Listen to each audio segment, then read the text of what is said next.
Hello, hello, welcome. Thank you for being here. Spirit Bus 33, episode 10. Double digits. Excited. Oh, thank you for those who have taken this journey with me. 10 episodes. I'm stoked. This has been a big learning curve for me and just very healing place for me, and just really grateful and honored um, for if it's just pure entertainment, or if it's actually helpful. This has just been a really amazing space. I'm learning as I go, so you're all learning with me. If you haven't noticed, I haven't had any music for the intros or for the ending because I switched to recording with Canva because the audio was better and I like the graphics of designing it, but I haven't quite figured out. I think I have an idea of the music, but that's been a really interesting process because I have access to a lot of like stock music that's royalty free. But I don't know the person that's, making that music personally. And that's kind of snagged me. I used it, some of the stock, like the royalty free stuff in some of my earlier episodes. Um, and I liked the drums and I liked kind of the spiritual vibe of it. But I just wasn't sure if I was aligned with the person making the music. So that kept snagging me. I did use Maple's music. I'm still big shout out to Maple. Go check out Maple on Spotify. Big things coming. Um, and super connected, 100% vibey. By just making sure that I'm not like overusing, somebody's creative expression. Because otherwise it just, would be using a lot of that music over and over again. So I'm exploring different things. And this was kind of part of um, one of my creative thought processes with this podcast was that because I'm part of like the EDM community, I was like wanting to have, local artists or, people that I had met at some festivals, being able to share their music on here. And didn't really think through of like, there's certain copyright stuff and, all this stuff. So I don't know. There may end up being music in the future.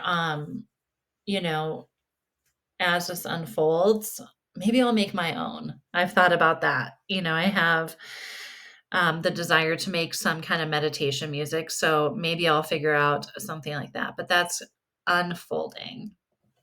I like being really transparent in my process of this podcast because I didn't come into this, knowing anything about how to start a podcast, how to do it. I did years ago print off this checklist of how to start a podcast, and it was actually pretty good. And I filled that out, but then it's someplace in my creative, office here. And so I'll probably go through it again at some point to see if I have done that.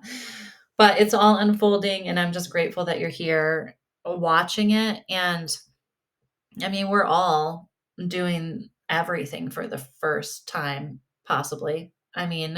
For what our memory banks or most of our memory banks hold. Some people, I think, have memories of past lives or things that they're able to access during this experience. But for most of us, everything, that we're experiencing, we're newbies at. I'm trying something a little bit different today is that doing some bullet points to try to keep myself on track, because I can kind of go off in a certain direction and then not quite sure, where I started. And while that's fine, I want to be extremely authentic. but I also do kind of want to stay on topic. So I'm doing some bullet points to try to give myself a little bit, thanks to my niece for a light suggestion of that during lunch. That was wonderful. So I invite you to have your journal ready or whichever way that you connect with yourself. If there's something that I mention during this episode that you can take action steps on, or is something that would be beneficial to your growth of some way of remembering it. We get a lot of information at us, and those of us that are actively participating in our healing journey, we're likely taking in lots of information, maybe through books or podcasts or a mentor or a therapist or a coach or downloads, whatever it is.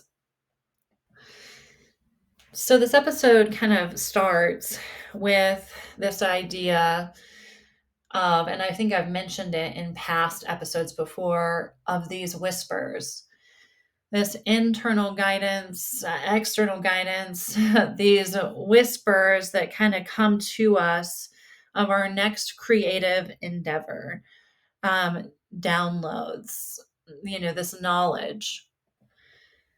I've probably mentioned it before, but a book that I'm very fond of is Big Magic by Elizabeth Gilbert. And she says, I believe that creativity is a force of enchantment, not entirely human in its origins.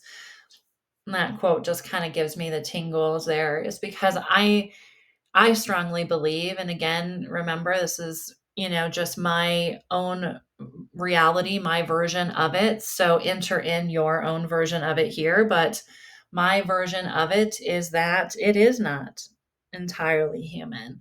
There is some, source energy, universe, type of energy helping guide us. There's many times where I'm doing something and I call it a download. I just all of a sudden get this amazing creative, you know, from front, like just not all the details, but I get this just like this, do this. And the trick is you doing it, right? But it can be in many different things. It can be art, it could be, a certain, let's say you just keep thinking about painting or health. I think a lot of it comes in health is, these whispers of stop eating this, start doing this. Writing a book, I hear a lot about. Some people really want to get into acting or being a part of their local theater.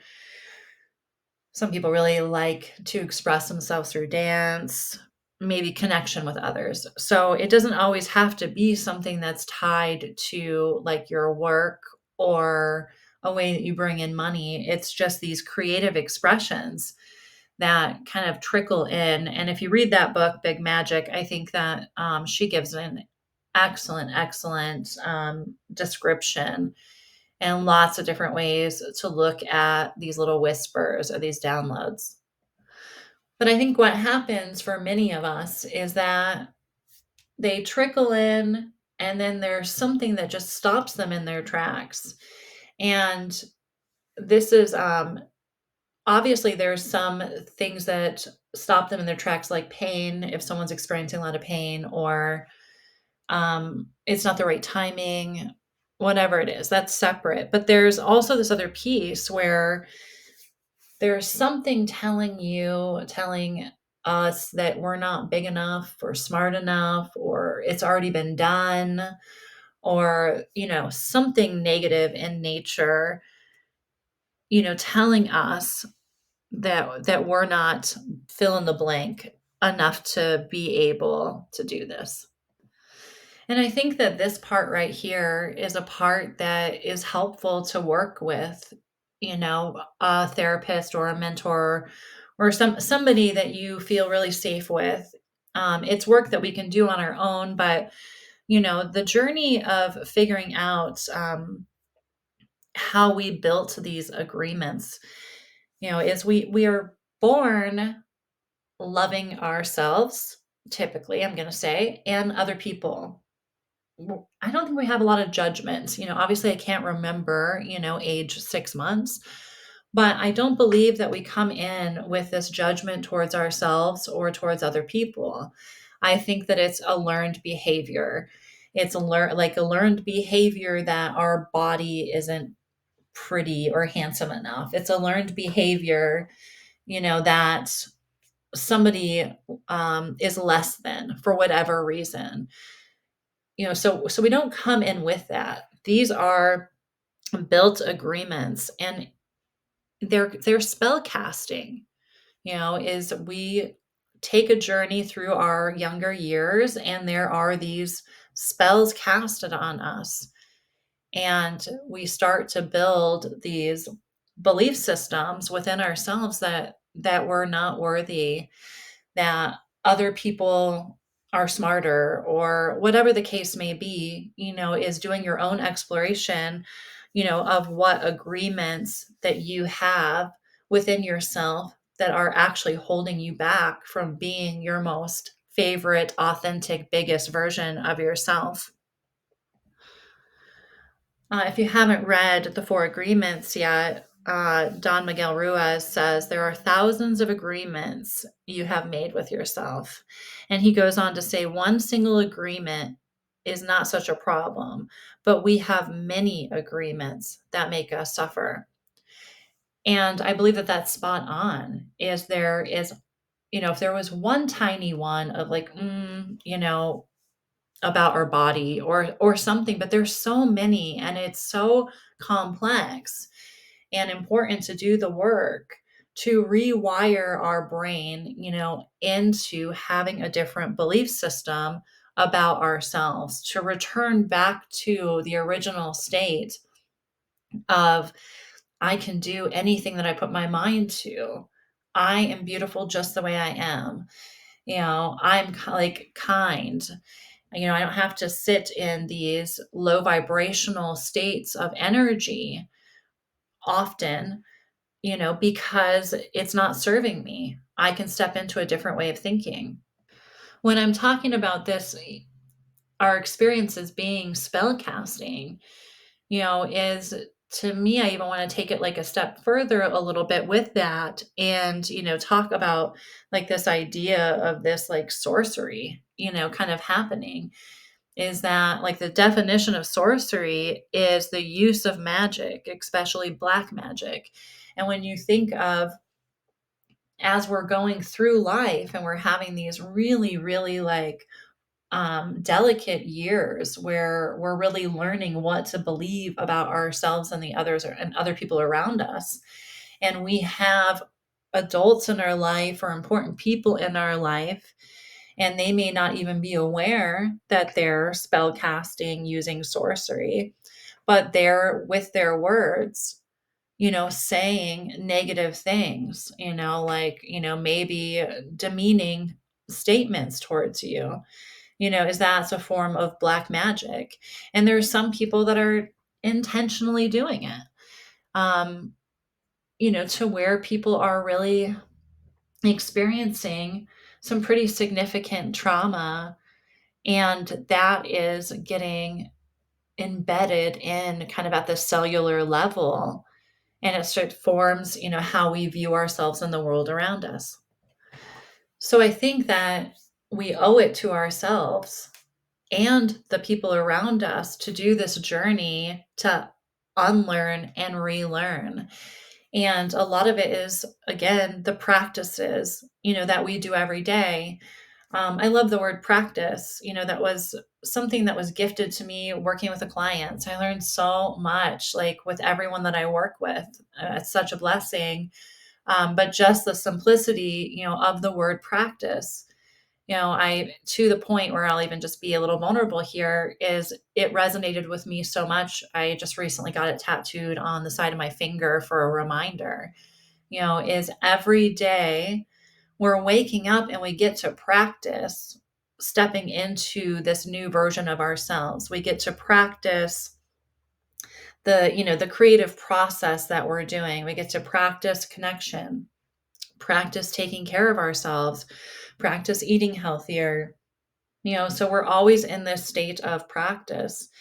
And while we're in these practices, we are like taking our own wand, we are transforming, these spells that were casted upon us, and we are undoing them because light always prevails. And so we can undo the conditioning, undo the spells that were casted, and we can have this unified kind of, light worker experience here that will not only help us, but help everyone around us. And you can see this through your interactions with others when there are people around you that are really negative in nature, like they're just really looking at everything in a very negative way, is you can tell that, at some point in their life, they were conditioned to see the world this way. And there can be very beautiful things going on around them, but they're unable to focus on that. And so we can radiate this off of ourselves, which can then help other people feel the freedom and, the weightlessness around, to be able to start expressing themselves that way too. So everything is very contagious. It's contagious. Negativity is extremely contagious. And, so is positivity. And we just get to decide, are we going to be a light worker, or are we going to engage in acts of sorcery? So once we have this idea of this creative, force that we would like to show up with, whatever it might be, and I really invite you to spend some time with yourself and get some kind of understanding of what that is for you. I like this affirmation and reflection self love deck from Jewel Kim that I've been using recently. There's a couple cards in there, but one of them says, I reveal my talents boldly and unapologetically. And that's just so like rich if we think about it. Is like, can we stand up in front of whoever's there, and can we be the boldest version of ourselves?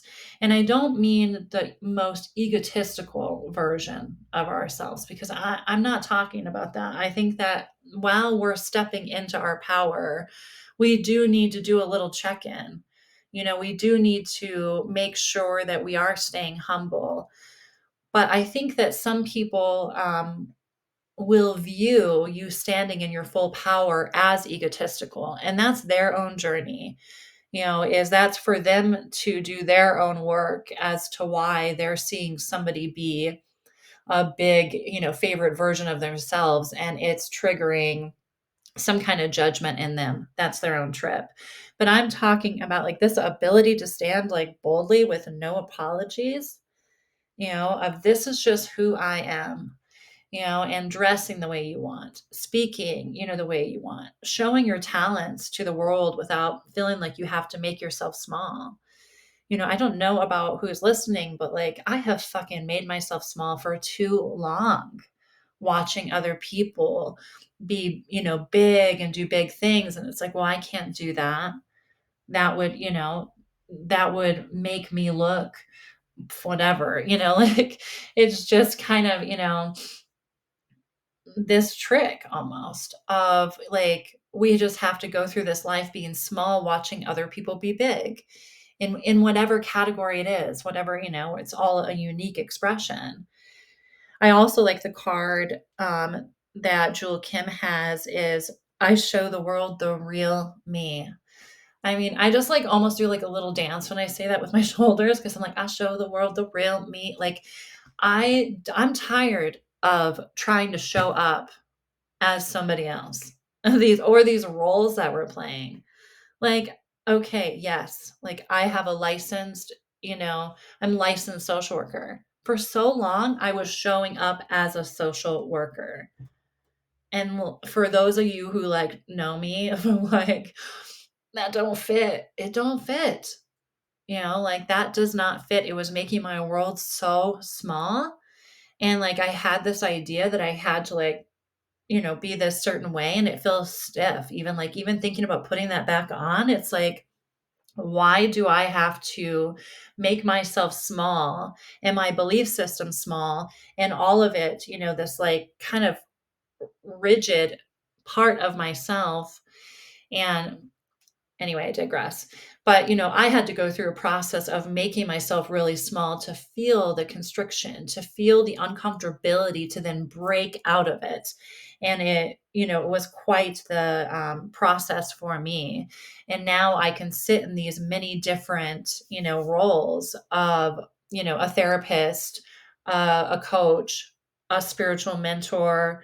I like this new one that I'm going to step into, a spiritual consultant, so many different, a mom, why, like, there's these different roles that I can like step into, but I can still be authentic in all of them because I'm not going to take on a role anymore that I can't be authentic in. And I encourage you to look at the different roles that you're playing. Now, I understand that for many chapters of my life there were some roles especially tied to employment where you have to walk in a different version of yourself, professionalism and all that. I get that completely for that, but look at other areas then of your life. If you're having to walk in and be professional, but you can still be authentic and be professional at the same time.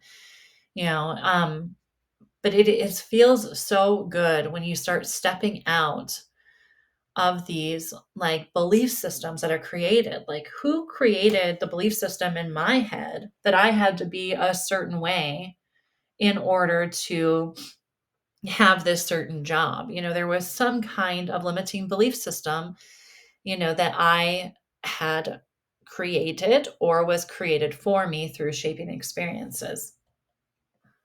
So while you're going through your own, self discovery, is just finding areas in your life where you're limited and where you don't align with the limitations and doing some work on, you know,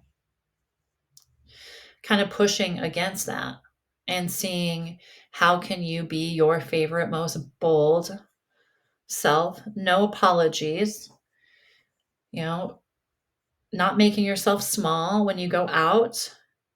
I think a lot of this sorcery, so to speak, these shaping experiences, these traumas, they show up as anxiety. They show up, as these vibrations that trickle through our body that really just make us go inward, especially when we're maybe around large groups of people and we're wanting to connect, but we're feeling this in our body. And, I invite you, if you're feeling it in your body, is to, look into some somatic healing or, doing some body work yourself. Is that likely if the anxiety or whatever it is radiating through your body, it's going to be hard to think your way out of it, of like, let me just do some positive talk right now. That might be a little bit hard to calm the nervous system. So some breathing, some walking, some stretching.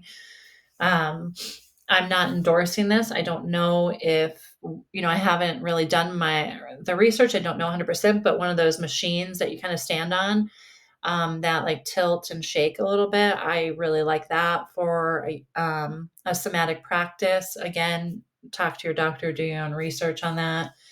But that's something that I really feel like is beneficial to me. I know there's some people that are going to have certain medical conditions that's not aligning with them, but is really doing that body work to help you, and having somebody to talk about this with. All right. I think that's all I got.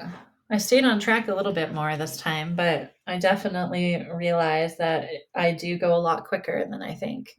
So I probably talk fast. I think I actually timed myself one time and I do talk pretty fast. So that might be something I'm more mindful of, is slowing down.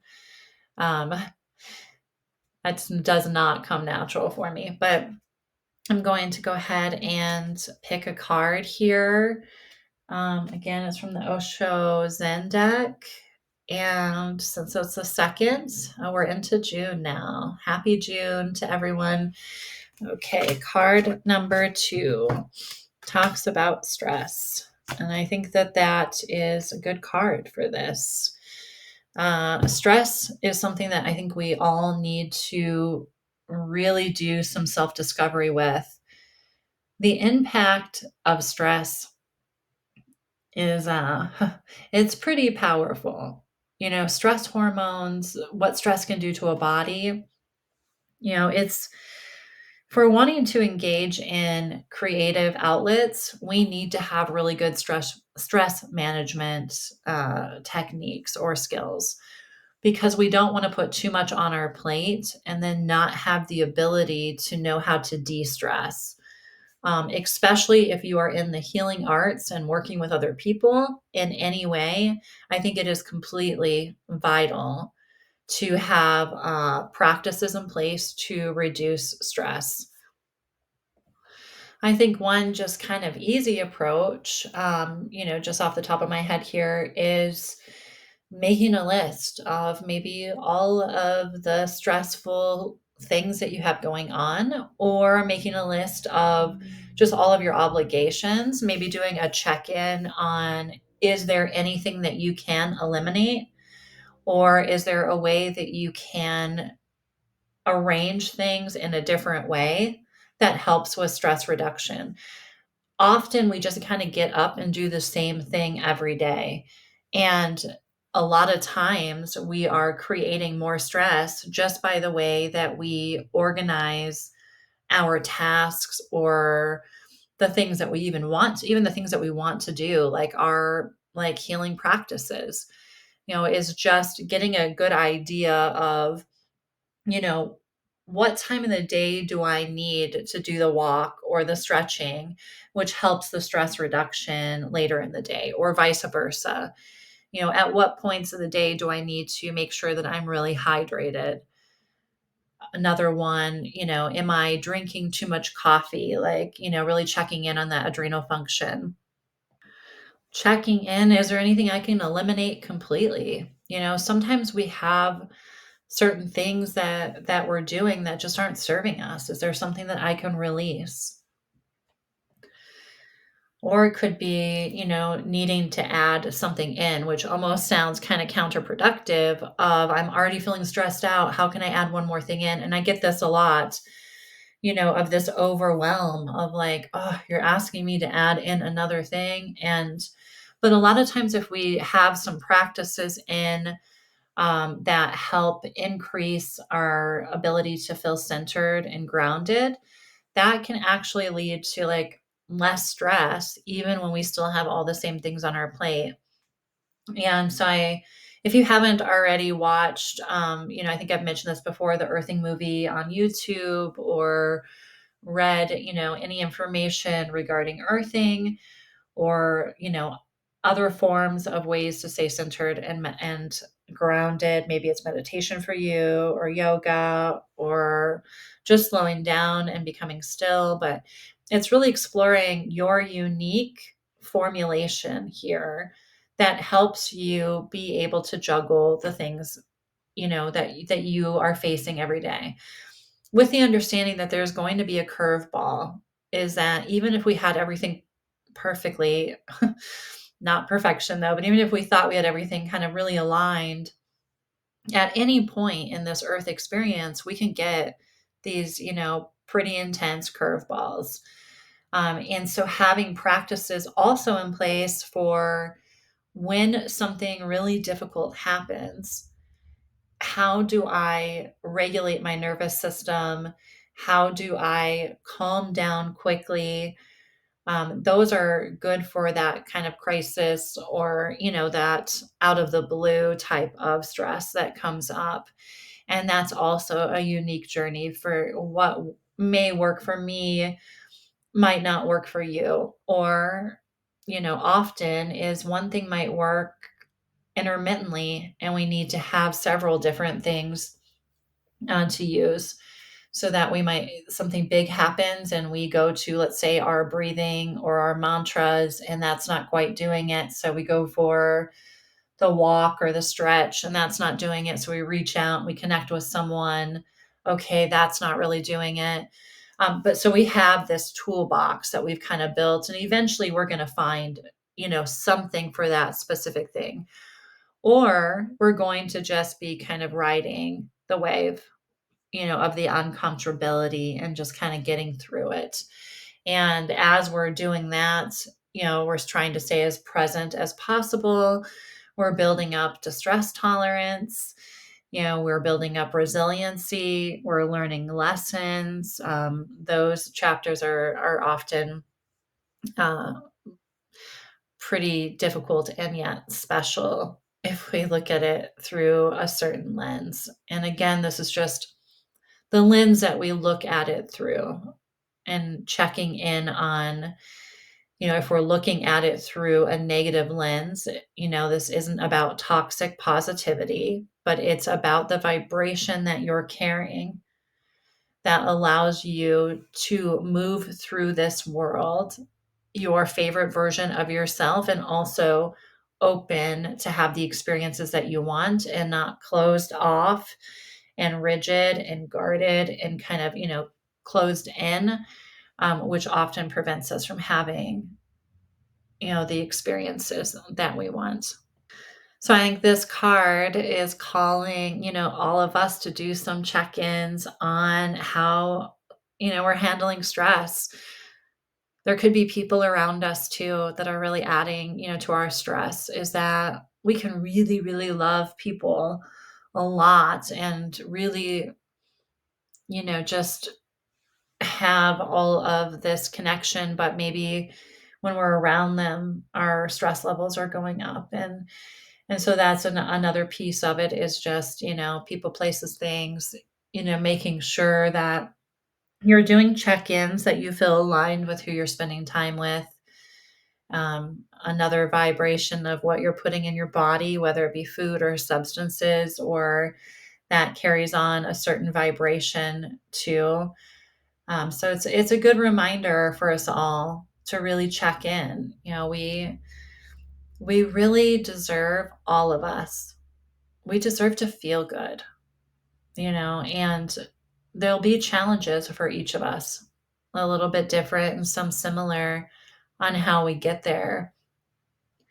But I don't know about you all, but I don't want to have, the suffering. I've spent so many years just really rolling around in the mud, and, that dark night of the soul chapters. Oof, and I'm ready to embark on a lighter, more bold, without apologies, like feeling more aligned. So I hope that there's something in this episode for you. Um, Thank you again, episode 10. That's pretty exciting.